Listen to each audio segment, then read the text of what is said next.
चंद्रमा पृथ्वी का एकमात्र प्राकृतिक उपग्रह है। यह सौर मंडल का पांचवां सबसे विशाल प्राकृतिक उपग्रह है। इसका आकार क्रिकेट बॉल की तरह गोल है और यह खुद से नहीं चमकता, बल्कि यह तो सूर्य के प्रकाश से प्रकाशित होता है। पृथ्वी से चंद्रमा की दूरी 3,84,000 किलोमीटर है। यह दूरी पृथ्वी के व्यास का 30 गुना है। चंद्रमा पर गुरुत्वाकर्षण पृथ्वी से एक छठा है।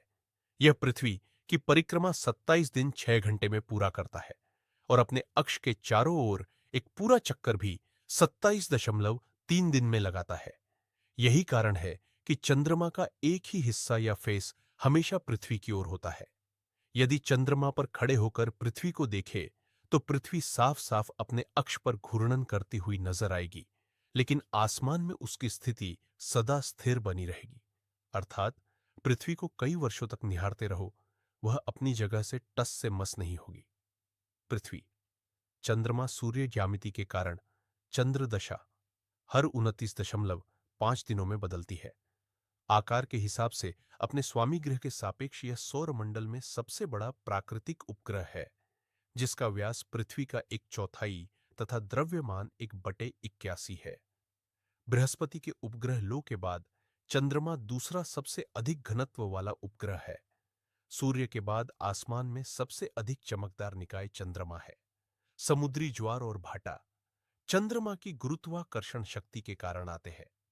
चंद्रमा की तात्कालिक कक्षीय दूरी पृथ्वी के व्यास का 30 गुना है, इसीलिए आसमान में सूर्य और चंद्रमा का आकार हमेशा समान नजर आता है। वह पृथ्वी से चंद्रमा का 59% भाग दिखता है।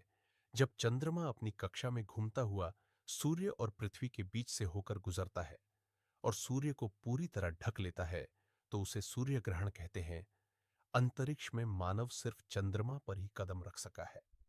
सोवियत राष्ट्र का लूना पहला अंतरिक्ष यान था जो चंद्रमा के पास से गुजरा था, लेकिन लूना 2 पहला यान था जो चंद्रमा की धरती पर उतरा था।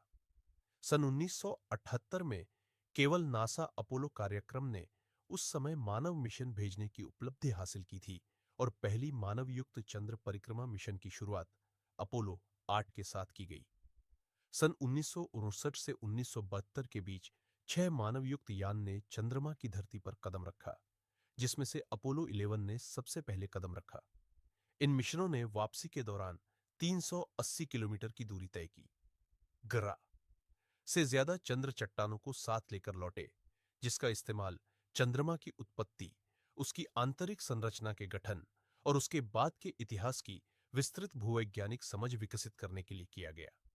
ऐसा माना जाता है कि करीब 4.5 अरब वर्ष पहले पृथ्वी के साथ विशाल टक्कर की घटना ने इसका गठन किया है।